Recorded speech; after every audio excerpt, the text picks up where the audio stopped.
Del domingo 3 de mayo de 2020. Estamos en el Palacio Nacional de México, estamos en la Ciudad de México y vamos a iniciar la conferencia de prensa diaria sobre la situación de la pandemia de COVID, la enfermedad causada por el nuevo coronavirus SARS-CoV-2.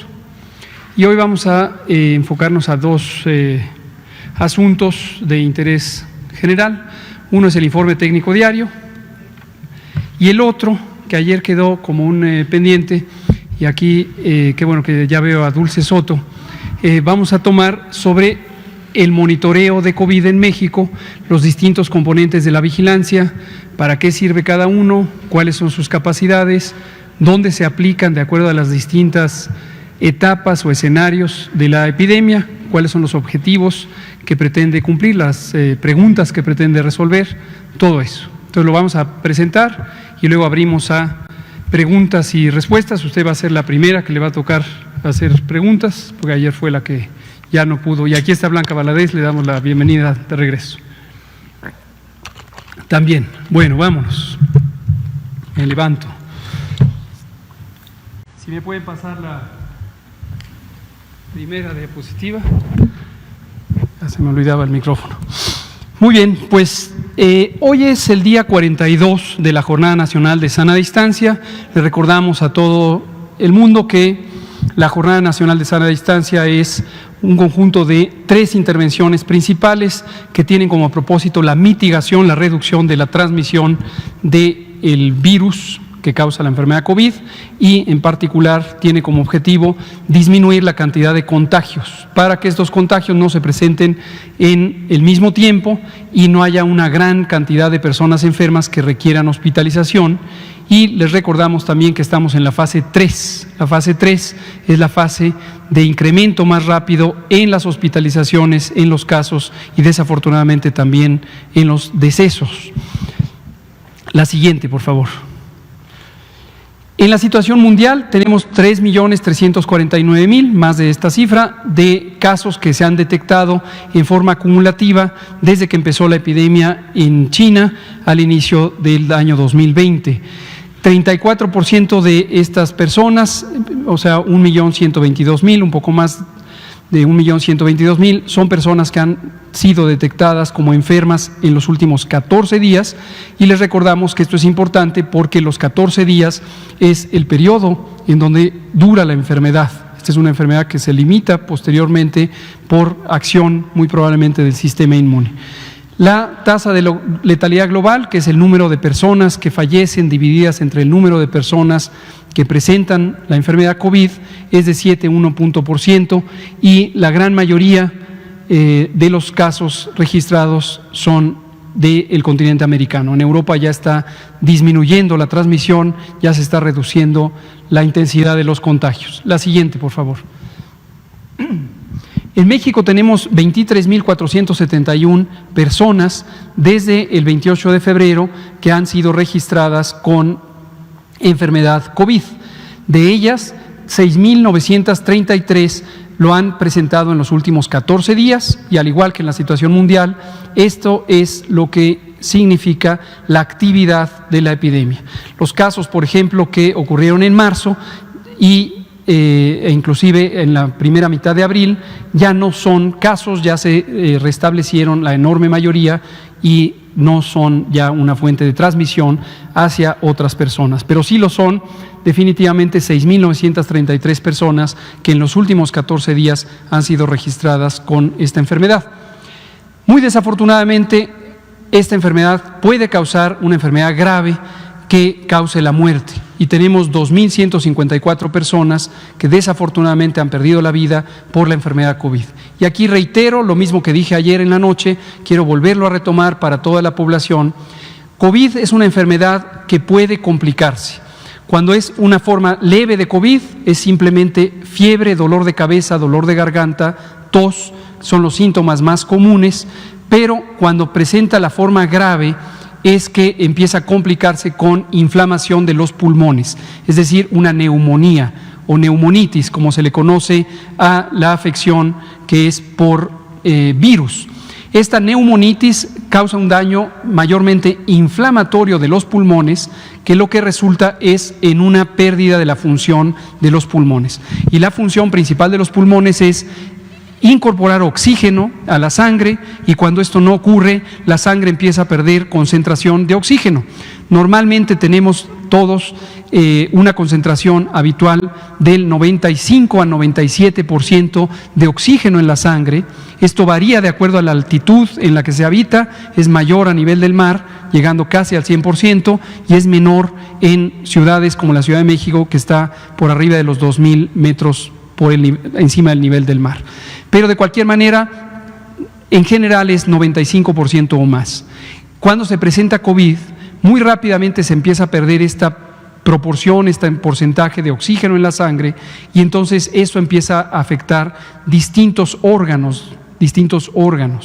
Esta alteración de desaturación, como conocemos médicamente a la pérdida de oxigenación en la sangre, puede ser muy acelerada, de tal suerte que una persona puede ser vista en este momento como capaz de realizar todas sus actividades, puede caminar, puede platicar, puede moverse, no se siente mal, y en pocas horas es 2, 3, 4, 6 horas, puede estar en una situación extremadamente grave y necesitar intubación para tener soporte de respiración artificial. Esto es lo que técnicamente se llama ventilación mecánica invasiva. Y esto puede conducir también a la pérdida de la vida. Entonces, me interesa mucho que toda la población sepa de esto, porque seguimos viendo esta circunstancia dramática en donde un conjunto de la población se sorprende de lo rápido que puede evolucionar la enfermedad en sus familiares que padezcan COVID. Y cierro en este momento recordándoles que las personas mayores de 60 años, las embarazadas y las personas que tienen ciertas enfermedades crónicas, en especial diabetes, hipertensión, obesidad, tabaquismo, enfermedad pulmonar o cardíaca crónicas, inmunosupresión, y esto incluye cáncer, incluye tratamientos inmunosupresores, incluye estados avanzados de la condición de vivir con el virus VIH, pueden causar más fácilmente que haya complicaciones. Entonces, las personas que tienen estas características deben tomarse muy importantemente, prevenidas para acudir a consulta médica en caso de que presenten los primeros signos de COVID, fiebre, tos, dolor de garganta. Se han estudiado más de 95.839 personas, de las cuales 59.702 hasta el momento se han descartado una vez que se ha hecho la prueba de laboratorio, y 12.664 están en este momento en una fase de estudio, precisamente porque tienen los síntomas de COVID. La siguiente. Vemos en el mapa en forma acumulativa la cantidad de casos registrados, confirmados a lo largo de la epidemia, y vemos que prácticamente toda la República ha tenido por arriba de 100 casos, quedan solamente 2 estados que han tenido menos de 100 casos y algunos han tenido más de 3,000 casos. Muchas gracias. Se oye mejor este. Muy bien, la siguiente. Lo vemos en forma de una gráfica de barras para poder comparar y tener el número exacto de casos que se han confirmado en estas entidades: Ciudad de México, Estado de México, Baja California, Tabasco, Sinaloa, que hemos estado diciendo en los últimos días que son las zonas donde se presenta la mayor carga de enfermedad. Esta es la enfermedad acumulada, pero ahora vemos en la siguiente diapositiva la enfermedad activa, la de los últimos 14 días, y cambia un poco el patrón de presencia de la enfermedad, que es más activa o más nueva. Vemos, por ejemplo, a Veracruz, que tiene también mayor cantidad de enfermedad activa, junto con las otras regiones que ya he mencionado.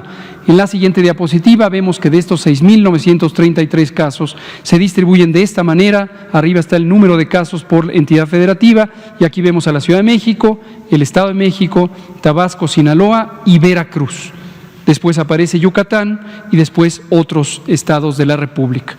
Sin embargo, esto también depende de la cantidad de población que exista en cada estado, y por eso es importante lo que vemos en el siguiente mapa, que es la incidencia. Incidencia es un término técnico para decir cuántos tienen enfermedad en comparación a cuántos viven en cada una de las entidades federativas. Y lo que vemos es que más o menos se conserva el mismo patrón, pero algunas entidades muy pobladas, es precisamente el caso de Veracruz, cuando los consideramos de esta manera, ya no son tan activos en su epidemia. Tenemos en forma global 5.4 personas con COVID activo de los últimos 14 días por cada 100,000 habitantes en México. Y si lo vemos en la gráfica de barras, podemos identificar que la Ciudad de México y el Estado de México, en su zona conurbada, en el Valle de México, tienen también actividad importante, pero el orden ya cambia, y vemos a la Ciudad de México, a Tabasco, Quintana Roo, Yucatán y Morelos, un estado del que habíamos hablado poco porque no tenía una importante carga de enfermedad, pero ya desde esta perspectiva, que es enfermedad activa en comparación con el tamaño de su población, Morelos ya es un estado que está teniendo actividad importante. La siguiente.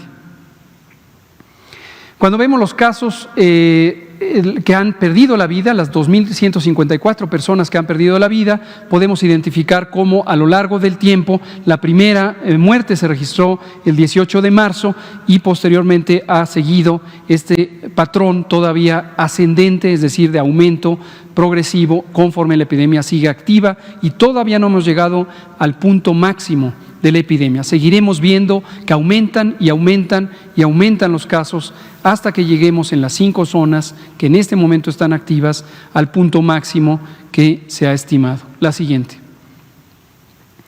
Si lo vemos por entidad federativa, tenemos la Ciudad de México, Baja California, el Estado de México, que son los municipios conurbados del Valle de México, Sinaloa, Tabasco, Quintana Roo. La siguiente. Ahora bien, cuando vemos los casos sospechosos y los confirmados, de acuerdo al inicio de los síntomas, aquí quiero recordarles, y ya empezando a platicar sobre métodos de vigilancia, una cosa que quizá es importante que tengan presente. Uno puede registrar a los casos en el tiempo de acuerdo a la fecha en la que se presentan y por lo tanto se registran en el sistema de vigilancia epidemiológica. Cuando esto ocurre, uno tiene siempre un aumento en el número de casos porque los casos se van presentando un día unos, otro día otros, etcétera, pero en la medida en que sigue activa la epidemia, cada día hay más casos que el día anterior. Sin embargo, no todo mundo acude a consulta en el momento en que tiene síntomas. Una persona puede ir hoy, que hoy tuvo síntomas, o puede otra persona esperarse a ir mañana o pasado mañana o pasado mañana. Y esto lo que hace es una diferencia cuando se grafican los casos por fecha de inicio de los síntomas, como es este caso, respecto a cuando ocurre por fecha de registro. Pero no solo eso. Las estadísticas de casos registrados por día de confirmación o por día de notificación o de registro ya no cambian, porque el día que se registraron es el día que se registraron. Sin embargo, las estadísticas cuando se identifican por fecha de inicio de los síntomas cambian. ¿Por qué razón? Porque los casos que tuvieron síntomas hace 4 días y que se presentaron hoy, tenemos que registrarlos hace 4 días. Y obviamente no sabíamos de ellos hasta el momento en que se presentaron a consulta. Y esto hace una estadística viva, que es la manera en que funciona la vigilancia epidemiológica y puede dar lugar a que aumenten los casos respecto a lo que se conocía algunos días previos. Pero el número absoluto no cambia en la medida en que cada caso que se va presentando se identifica al momento en que se presenta a consulta. La siguiente. Aquí está nuestra curva acumulada. Esta curva, tanto de casos nuevos por día, es por fecha de registro. La anterior era por fecha de inicio de los síntomas y por eso se ven diferencias en el patrón de ocurrencia por día. Y la acumulada con estos 23.471 que han sido registrados cada día y se van sumando. Y vemos aquí los últimos de ayer a hoy, se registraron 1.383, lo que representa un aumento de 6.3% respecto a lo que había el día anterior. Y queda claro que, aunque ese porcentaje se mantenga constante a lo largo del tiempo, que no se mantiene, además va cambiando, pero ahorita tenemos 6.3 con respecto a un número más grande, porque es el número de los casos del día anterior. Gracias. Me parece que esta es la última del informe técnico. Vamos a ver lo siguiente y vamos a entrar a comentar sobre la vigilancia. Primero, la ocupación hospitalaria, que es parte de la vigilancia. Ya están todas ustedes familiarizadas con que tenemos 672 hospitales que fueron designados COVID, que estos representan a las distintas instituciones del sector salud y que de ellas 638 han notificado hasta el momento, hasta el día de hoy, en la fecha de corte, en la hora de corte. Algunas tienen pequeños retrasos, ya no entran en este momento, pero es 95% de lo existente. En esos hospitales existen 14.489 camas específicamente designadas para la atención de COVID. Me parece que alguien ayer preguntaba sobre el número de camas. Aquí está el número de camas, lo hemos venido presentando desde que inició la fase 3, 14.489, de ellas 6.026, es decir, el 29%, se encuentran en este momento ocupadas. El resto están disponibles para la atención de COVID y en el mapa se muestran cada una de las hospitales que están a disposición. La siguiente. Cuando lo graficamos estos porcentajes por la entidad federativa, tenemos 66% de ocupación en la Ciudad de México y un remanente de 34%. En Baja California, un remanente de 47%, en el Estado de México de 51%, en Quintana Roo de 60%, en Morelos de 65% y así sucesivamente. La media nacional es 29%, se ve en la última barra 29% de ocupación y un remanente de 71% aún disponible para ser ocupado en caso necesario. Estas son las camas de hospitalización general. Y enseguida vemos en la siguiente diapositiva las camas que son o bien de terapia intensiva, que están estructuralmente en una unidad de terapia intensiva, o aquellas que fueron designadas y adaptadas, expandidas para dar atención a los casos de COVID. Y son camas que tienen la posibilidad de tener todos los elementos necesarios, un ventilador mecánico, un monitor y el personal especializado para atender a estos pacientes. En la Ciudad de México queda un remanente de 41%, en Sinaloa 45%, en el Estado de México 56%, en Baja California 60%, en Tabasco 66% y así sucesivamente. La última columna también es la media nacional con 76% aún de disponibilidad para pacientes en estado crítico. La siguiente. Ahora les pido su atención. Vamos a comentar sobre la vigilancia epidemiológica. Me voy a ir de manera muy panorámica para que ustedes, en su caso, recuerden lo que hemos estado comentando desde hace 3 meses y también se incorpore alguna información que pudiera ser nueva y que no están familiarizados con ella. Es de extraordinaria importancia que le demos seguimiento a la información que se va presentando para que vayamos construyendo sobre la información dada.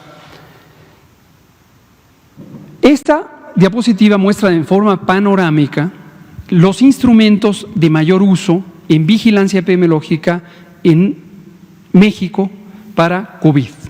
Antes, y para familiaridad de la población, comento qué quiere decir vigilancia epidemiológica. Vigilancia epidemiológica es el proceso, es el mecanismo por el que se identifica la ocurrencia de las enfermedades de interés epidemiológico en la población.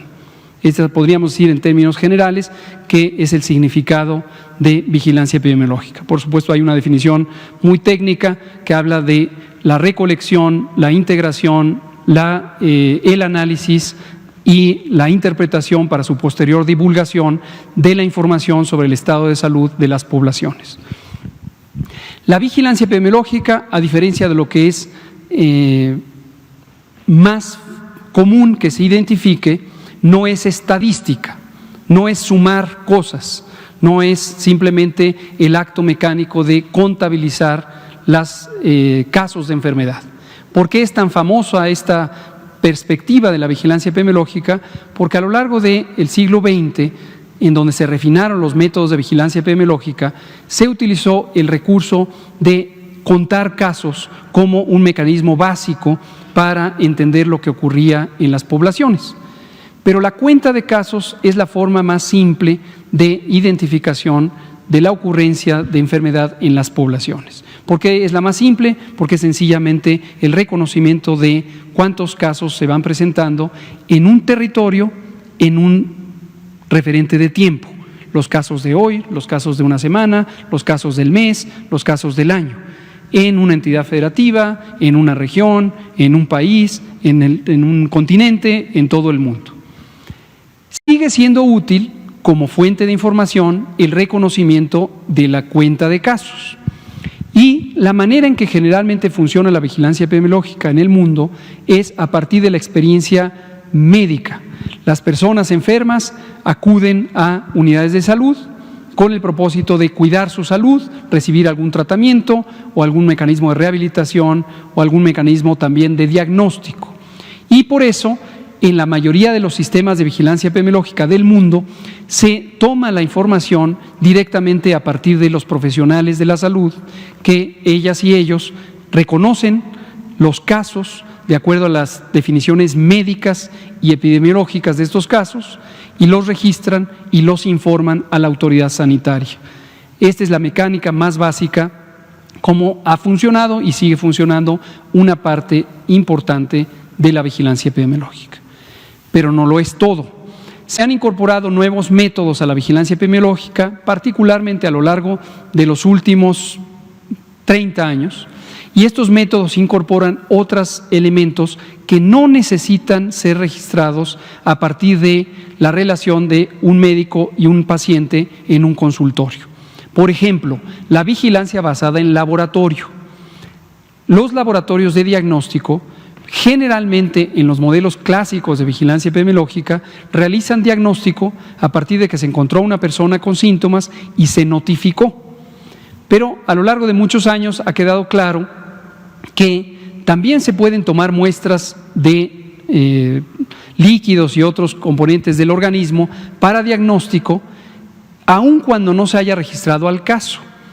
Entre otras razones, porque una misma muestra puede servir para múltiples diagnósticos. Entonces, si yo hoy tomo una muestra, por ejemplo, de secreciones respiratorias, como lo hemos comentado, porque quiero identificar si la persona tiene COVID o no tiene COVID, es decir, tiene o no la presencia del virus SARS-CoV-2, esa misma muestra se procesa para otros virus respiratorios. En el caso de México, para 13 otros virus, un total de 14, y entonces ahí puede salir un diagnóstico por laboratorio de otros virus.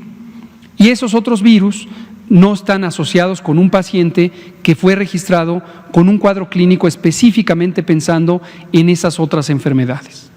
A su vez, las propias muestras de laboratorio pueden ser posteriormente analizadas, por ejemplo, las muestras sanguíneas, las muestras de suero, para otras enfermedades, incluso ni siquiera infecciosas. Y entonces dan lugar a otros diagnósticos por laboratorio y toda esa información es extremadamente útil. Además, otro de los elementos importantes de la vigilancia epidemiológica es reconocer qué tanto se están necesitando los servicios de salud.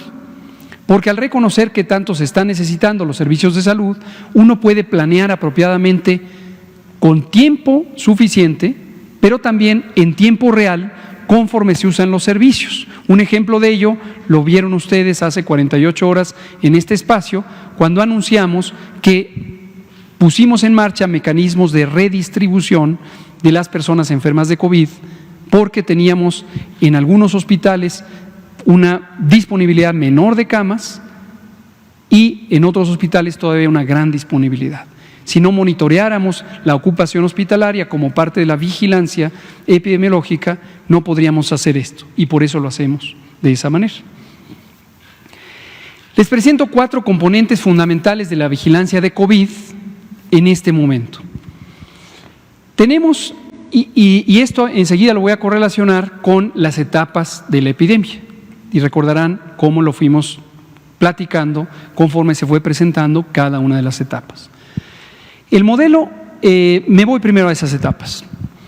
Recordar que las etapas, en su momento le llamamos escenarios, luego se empezó a llamar fases, etapas, ya no importa tanto el término exacto, son momentos diferentes de la epidemia que se pueden caracterizar por cómo ocurren las cosas, cómo ocurre la enfermedad en la población.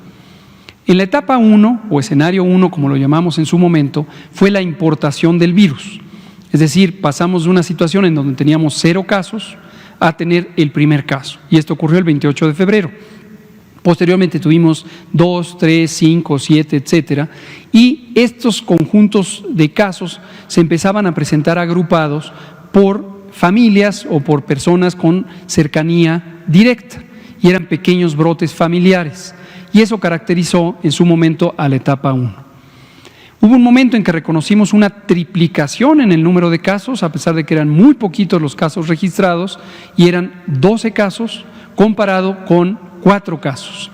Y eso ocurrió el viernes 13 de marzo. Y esta fue la señal más relevante para decir, tenemos que anticiparnos a la fase 2. A pesar de que las otras características propias de la fase 2 no se habían presentado. ¿Cuáles son esas características o cuáles fueron? Son la ocurrencia de brotes comunitarios. Es decir, ya no son solo familias o amigos directos, sino son conjuntos de personas que empiezan a tener la enfermedad y se empieza a perder la trazabilidad. ¿Se acuerdan que hablamos de eso? Hablamos de que ya no es posible reconocer quién contagió a un caso o ese caso a quién contagió posteriormente. Y esto lo presentamos en tiempo real cuando teníamos solo 3% de casos no rastreables. Y eso ya configura la fase 2. Llegado el momento, tuvimos la fase 3, que es en la que estamos todavía, bueno, ya no está en las diapositivas, pero por eso ponemos ahora una etiqueta ahí que dice la fase en la que estamos.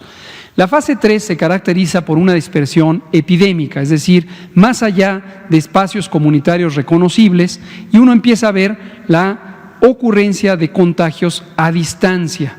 ¿Cómo sabemos esto? Por la relación que guardan las comunidades. Les pongo un ejemplo muy concreto. En Culiacán, Sinaloa, hay poca conectividad, poca relación directa con un punto remoto como Tijuana. Sin embargo, existen relaciones por razones de trabajo, por razones sociales, económicas, seguramente familiares en algunos casos, diversas, que hacen que estas dos poblaciones estén vinculadas. La dinámica de transmisión, es decir, la velocidad de ocurrencia, empieza a sincronizarse entre dos comunidades físicamente distantes que guardan una importante relación entre ellas. Eso es propio de la fase 3.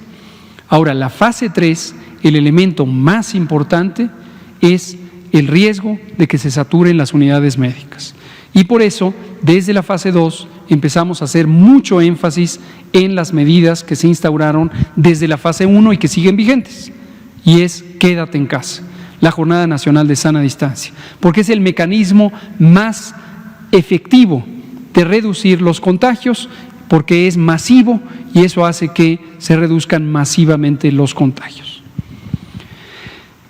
Teniendo eso en mente, les presento los distintos mecanismos que han estado operando en la vigilancia y recordarán que fuimos diciendo para cada etapa corresponde un énfasis mayor en cada uno de los mecanismos. Cuando tuvimos la etapa 1, interesaba hacer lo que ha recomendado la Organización Mundial de la Salud, no solo para esta enfermedad, sino desde hace mucho tiempo para enfermedades como esta, que es la contención comunitaria. En la contención comunitaria está centrada en casos sospechosos. Y la rutina básica es detectar casos sospechosos, es decir, aquellas personas que tienen fiebre, tos, dolor de cabeza, dolor de garganta, y desde el momento en que se les detecta, se empieza a estudiar sus contactos.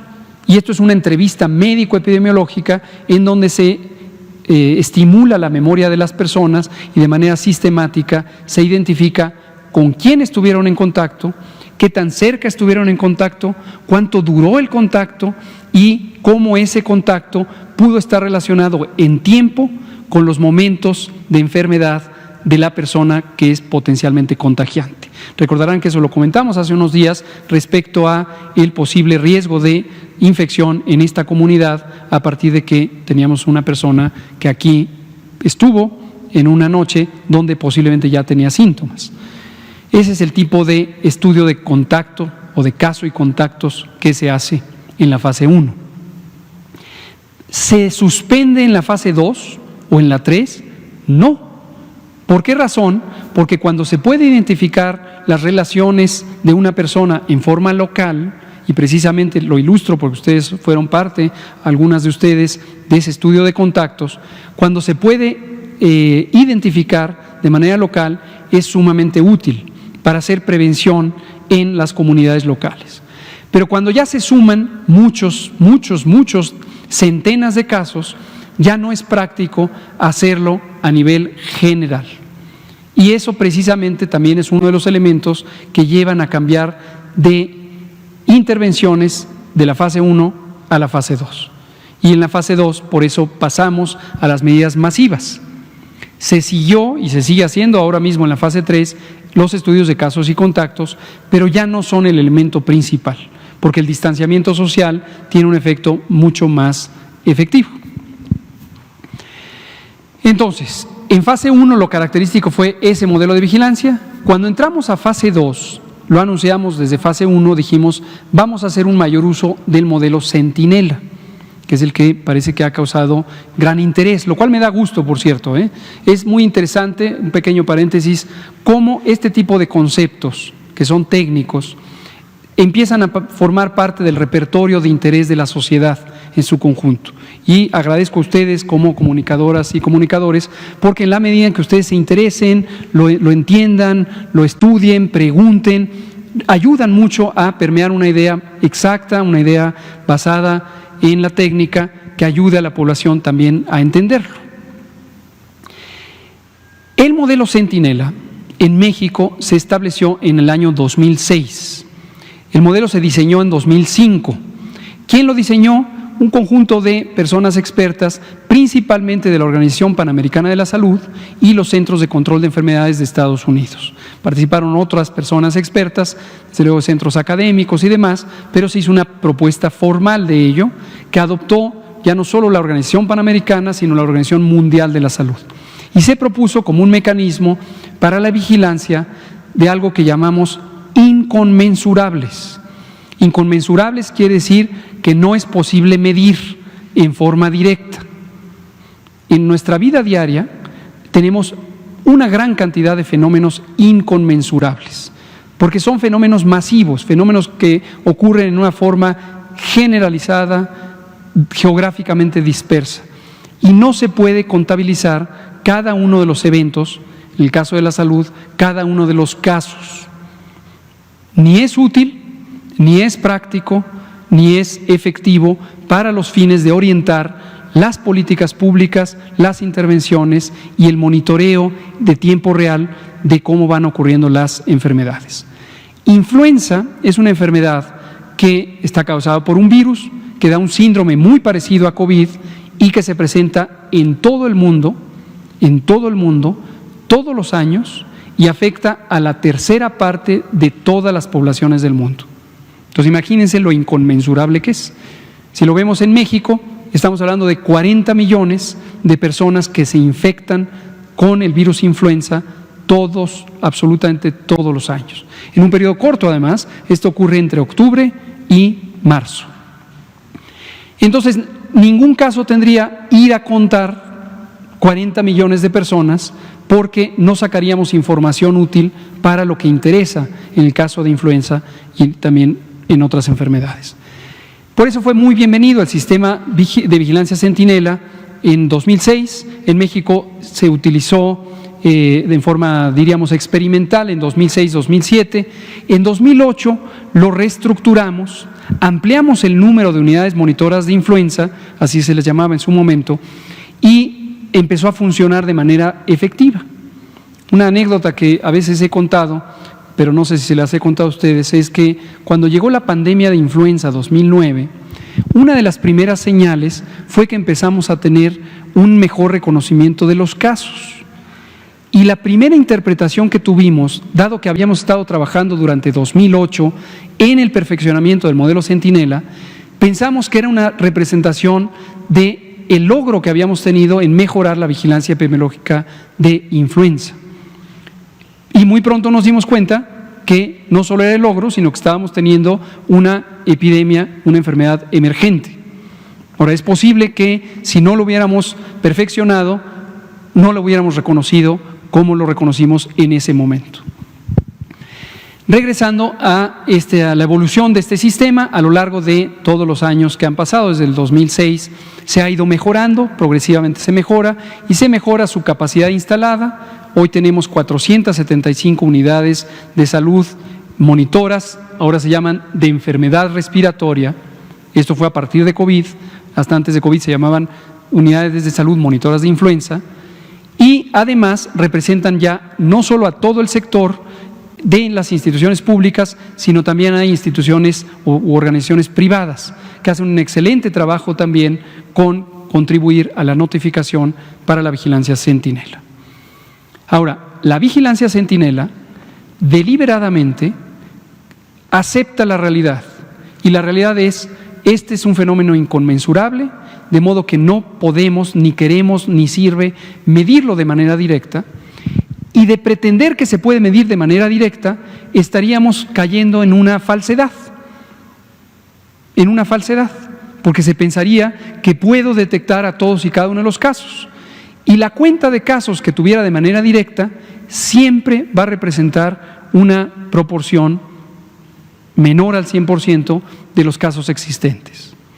Y por eso la vigilancia Centinela es un mecanismo eficiente, porque acepta la realidad de que no se están documentando todos los casos leves, y entonces se hace una adaptación para expandir el número con estimaciones que están basadas en la dinámica de ocurrencia de la enfermedad en términos territoriales, la demanda de atención médica y las características de las personas, en particular, por ejemplo, su distribución de edad, para reconocer cuál sería el porcentaje de personas que no están siendo representadas y que sí son representadas cuando se hacen las estimaciones correspondientes. Ese es, en síntesis, lo que ocurre con la vigilancia centinela. La otra cosa que también permite la vigilancia centinela es hacer más eficiente la vigilancia basada en laboratorio. Desde la fase 1, utilizamos el modelo o la infraestructura del sistema de vigilancia centinela para hacer mapeos de virus. Y recuerdan que los presentamos en algunas ocasiones, donde identificamos en qué estados circulaban cuáles de los virus. Hasta ese momento todavía no el virus SARS-CoV-2, y después del 28 de febrero ya empezaba a acompañar a los otros virus, también el virus SARS-CoV-2. Retomo aquí. Uno de los componentes es el modelo centinela. Ahora, esto identifíquenlo por favor, porque me parece que esto todavía genera una percepción equivocada de cómo funciona el sistema. 100% de las defunciones se registran. 100% de los hospitalizados se registran. 100% es todos. Todos. Para quien no tiene claramente los porcentajes, lo que representan. Y 10%, es decir, 1 de cada 10, de los ambulatorios. Ambulatorio quiere decir que se maneja médicamente sin que tenga que estar hospitalizado.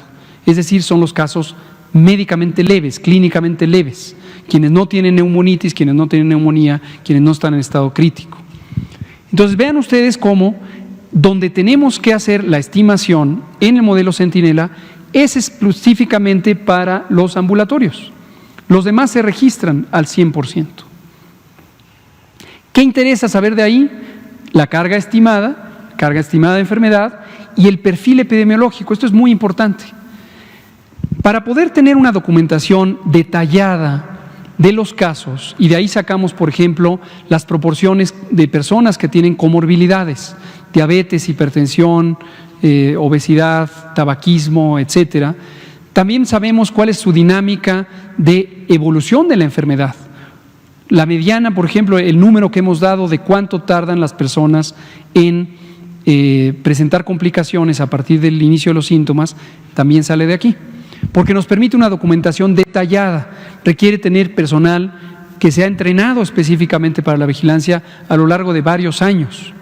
También requiere un procedimiento muy eficiente para el manejo de las muestras biológicas y que se priorice su envío a los laboratorios de diagnóstico. Entonces, esto es vigilancia centinela. Luego tenemos, estas son 475. Luego tenemos 26,000, más de 26,000, les doy solo el número redondo, más de 26,000 unidades de salud, de primer nivel, es decir, clínicas, de segundo nivel, hospitales generales, y de tercer nivel, hospitales especializados. Y como he dicho, no solamente del sector público, también algunas privadas. ¿Qué informan esas unidades? 100% de las hospitalizaciones, 100% de las defunciones. Entonces, esto es al 100%, esto es al 100%. ¿Sí? ¿Qué información producen o se puede obtener de ahí? Carga de enfermedad grave y carga de defunciones, es decir, la cantidad de defunciones. El dato que presentamos aquí todos los días no es de aquí, es de aquí y aquí, es el todo. ¿Sí? En general, esto nos permite tener un perfil de la enfermedad grave y un perfil de las defunciones. Pero además nos permite identificar la circulación de virus en el territorio y el porcentaje de positividad que presentamos aquí también todos los días, no, ya no todos los días porque cambia poco, pero cada semana. Y la carga confirmada total de enfermedad. Lo sacamos de esta combinación. Termino con esta diapositiva hablando de que también tenemos un mecanismo del que todavía podemos comentar mucho más, que es la red de laboratorios privados. y enseguida les voy a mostrar la lista de los laboratorios privados. Esto también se prestó al inicio a una inquietud que me llama la atención, que llegó hasta primeras planas de algunos periódicos que decían: burocracia frena pruebas, crece virus, y empezaron a permear, no sé con qué intención y definitivamente no con una base documental verídica, que en algún momento no nos interesaba que hubiera laboratorios privados que hicieran el diagnóstico. Pero bueno, cada periódico tiene su propio estilo. Hoy, por cierto, es el Día Mundial de la Libertad de Prensa, lo cual celebramos. También es el Día de los Albañiles en México, entonces hoy celebramos ambas cosas, ¿no? Pero aquí retomo, porque esta libertad de prensa, pues cada quien la ejerce con el plan que tenga, la agenda que tenga, y supongo que al final de la combinación surge la mejor explicación de la realidad. Pero me llama la atención porque con esto del laboratorio, desde los primeros días de preparación, estamos hablando la segunda semana de enero, pusimos en la mesa de trabajo a las 3 grandes asociaciones de laboratorios privados, con el ánimo de que esto fuera completamente abierto y fuera completamente transparente, que quien quisiera hacer diagnóstico lo hiciera. Y solo pusimos 2 requisitos. El primero es demostrar su competencia técnica mediante una evaluación comparativa que hiciera el INDRE, nuestro Laboratorio Nacional de Referencia, para que supiéramos quién tenía estándares de alta calidad y quién no los tenía. Y durante varias semanas había muchísimos que querían hacer diagnósticos, pero no cumplían esa calidad. Y lo segundo, que se comprometieran con la vigilancia epidemiológica, es decir, que no ocultaran información, porque lo que no queremos es que de repente haya una unidad, desde luego inaceptable en los públicos, pero también en los privados, que ocultara información de un fenómeno que es de interés público. Entonces fueron las únicas 2 condiciones. Y de ahí sacamos un mecanismo, hoy funciona a la perfección, en la medida en que estos laboratorios empezaron a enmendar sus capacidades y lograr demostrar su calidad. Y se obtiene por demanda directa, el que quiera ir va, finalmente son entidades privadas, las que son privadas, y en el sector público tenemos, que empezó a funcionar también desde el inicio, obviamente, los 31 laboratorios estatales de salud pública, el laboratorio de la Ciudad de México, el INDRE, nuestro Laboratorio Nacional de Referencia, y también otros laboratorios adicionales que se pusieron en unidades médicas, concretamente en Institutos Nacionales de Salud, en unidades médicas de alta especialidad del Seguro Social y del ISSSTE. Y tenemos una buena cobertura territorial. Lo que nos da ahí es esta carga mixta de casos y portadores. Esto es importante porque no toda persona que sale positiva a la prueba es un caso. Y hay una proporción importante de personas que son asintomáticas. Hemos hablado aquí varias veces de los portadores asintomáticos. Entonces, esta estadística no se combina con aquella porque son señales diferentes, pero nos da información muy valiosa de lo que está ocurriendo en las distintas comunidades. Y termino con esta, que este es el centro temático ahorita en fase 3. Y les recuerdo que dijimos a cada fase, cada método. Este es el método principal que nos permite monitorear cuántos casos, qué características tienen esas personas, en qué momentos ocurren, en qué unidades de salud demandan información, si se complican o no, cuántos de los que se complican fallecen, en qué tiempo, etcétera, etcétera, etcétera. Y es esta red IRAG, IRAG quiere decir infección respiratoria aguda grave, que nos da a nivel hospitalario el monitoreo de ocupación. De ahí viene el mapa que mostré hace rato, las estadísticas de ocupación, pero también tenemos la información sobre lo que ocurre en el país, en el territorio. La siguiente, por favor. Regresando a la SUSMER, que son las que están, 475 que están en el componente de vigilancia centinela, ahí está el mapa, este ya lo habíamos presentado, creo que fue el 8 de abril, y se ven ahí los distintos puntitos donde se ve a qué institución corresponden. Los que son anaranjados son privados. Aquí hay uno, acá hay otro, aquí hay otro, aquí hay otro, acá hay otro, otro, etcétera.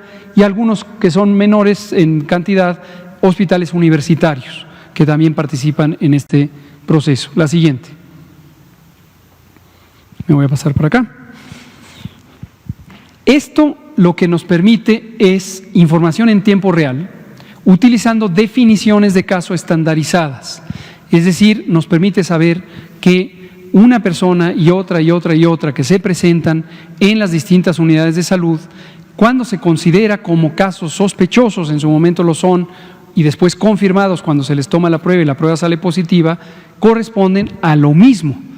El diagnóstico por laboratorio que se hace en los casos se notifica aquí está, todas las defunciones en más de 26,000 unidades y se hace un registro nominal y seguimiento de los casos. Es decir, sabemos exactamente la persona con todas sus características.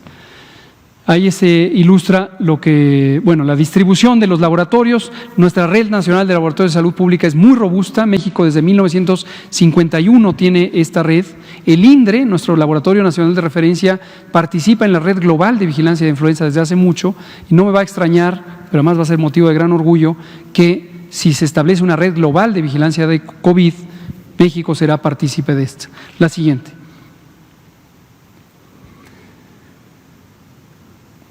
Estas, como ya veo que queda poco tiempo y para que haya tiempo de preguntas, las vamos a dejar, como dejamos todas, están a disposición pública, pero básicamente les resumo la idea básica es, va comentando paso a paso lo que también está en el manual o lineamientos de vigilancia epidemiológica de COVID, que están en el micrositio.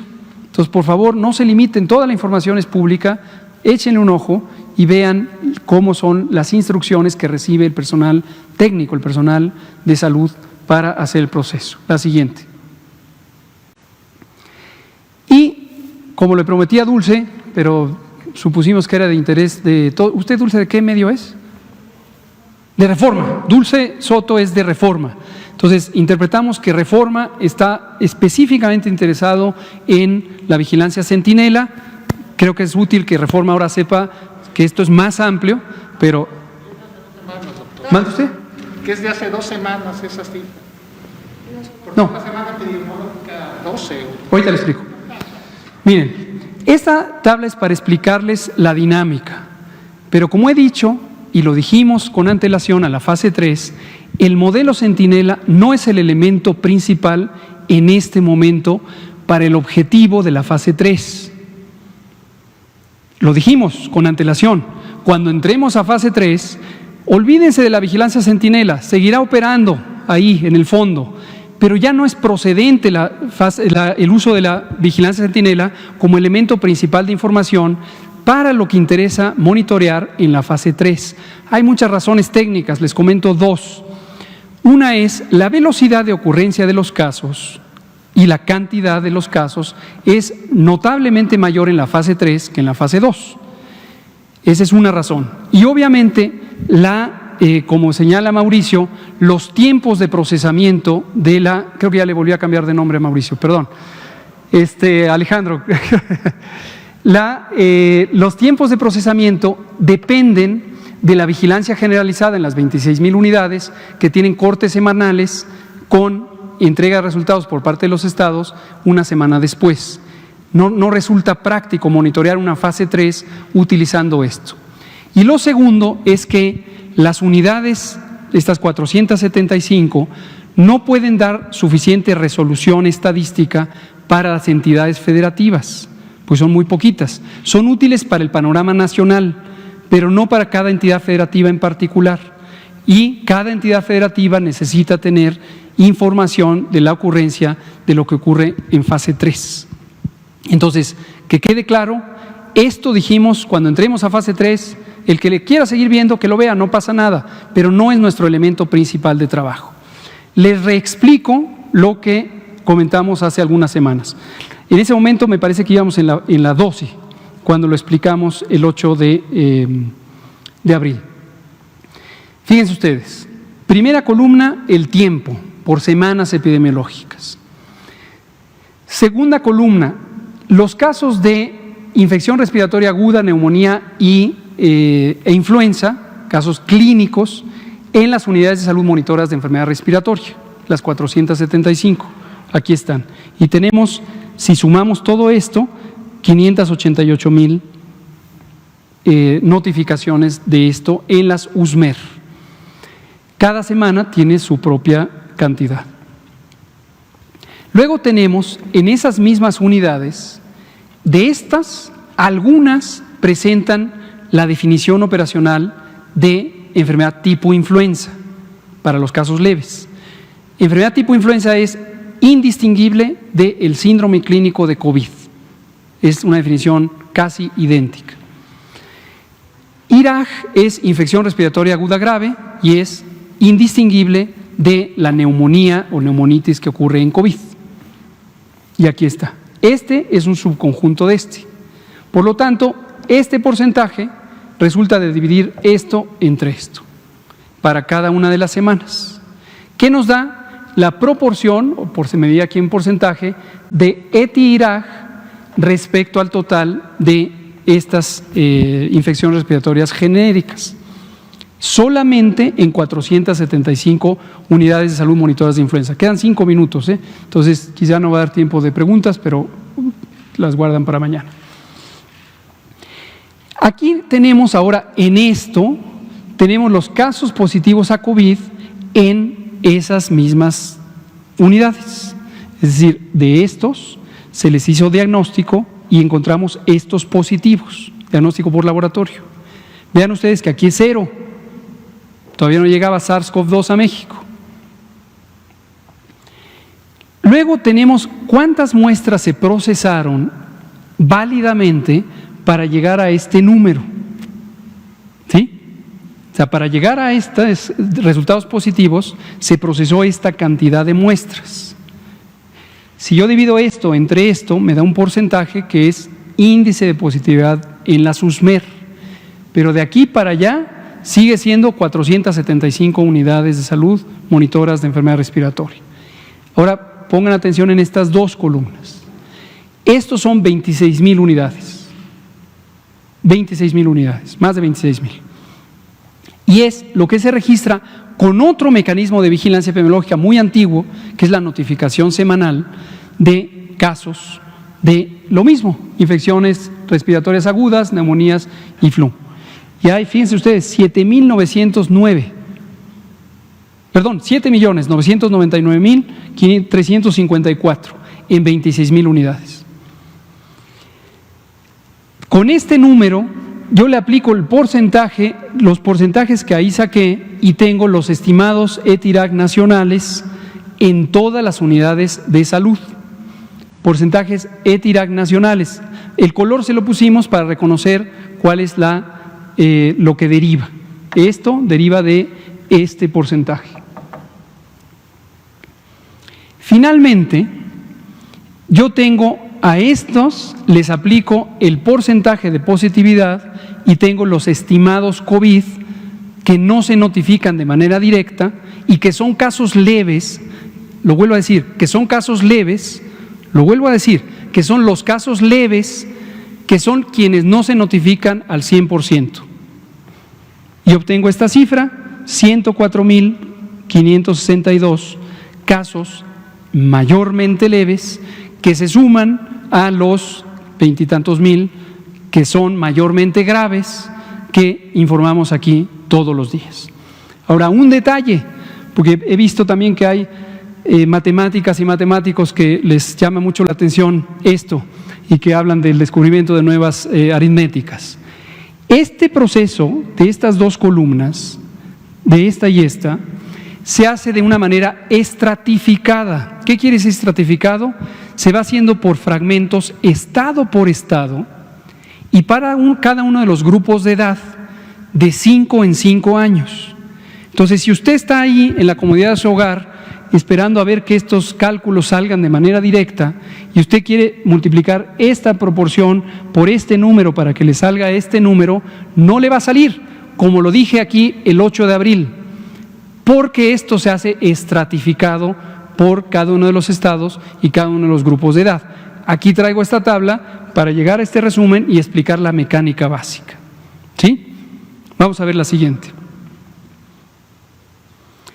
Este es el elemento de información necesario para la fase 3, como lo dijimos durante la fase 2.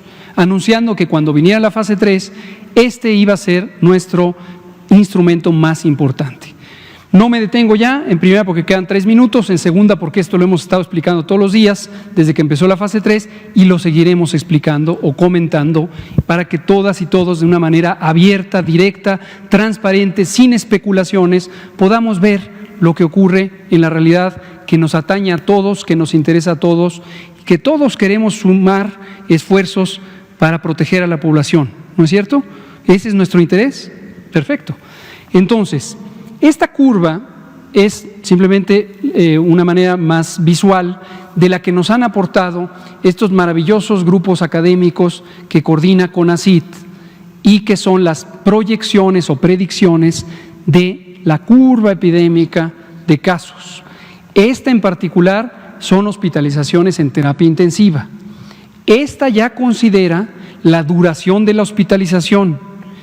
Ojo, no se interprete como nuevos casos en cada día. Es número de personas que estarán en ese día hospitalizadas en la terapia intensiva. Para esta gráfica en particular, las de la Ciudad de México, pero tenemos una semejante para 20 ciudades o zonas metropolitanas.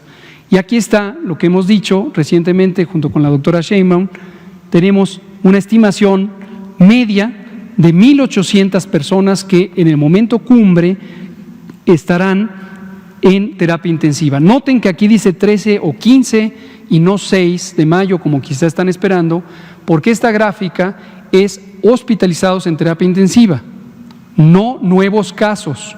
La fecha 6 de mayo es el punto máximo de nuevos casos en general, pero como tardan 10 días, 10 a 15 días hospitalizados, entonces se recorre 10 a 15 días. Escenarios mayores podrían llegar a 2,800. Escenario de mayor probabilidad o de 50% de probabilidad están en 1,800. Y finalmente, lo que se ve en rojo son los datos observados de manera directa en todas las unidades COVID. De manera directa. Son personas que están en terapia intensiva con infección respiratoria aguda grave. Y vean ustedes cómo la predicción razonablemente fue describiendo a la realidad y de hecho la realidad está por debajo de la predicción media. Si pintáramos para cada una de las proporciones de probabilidad, quizá aquí estaríamos como en la probabilidad 25% de lo que se proyectó que ocurriría. Es decir, por eso decimos con toda evidencia en la mano que vamos bien en el sentido del control de la epidemia. Y cierro diciendo, desde luego no vamos bien si consideramos lamentable como lo es la muerte de todas y cada una de las personas. Pero cuando consideramos lo que hubiera pasado si no se hubieran hecho las medidas oportunamente, pues definitivamente vamos bien, porque están muriendo menos personas, aunque lamentamos profundamente la muerte de todas y cada una de las personas. Se nos acabó el tiempo, apunten sus preguntas, espero que Dulce haya recibido respuesta a lo que preguntó ayer.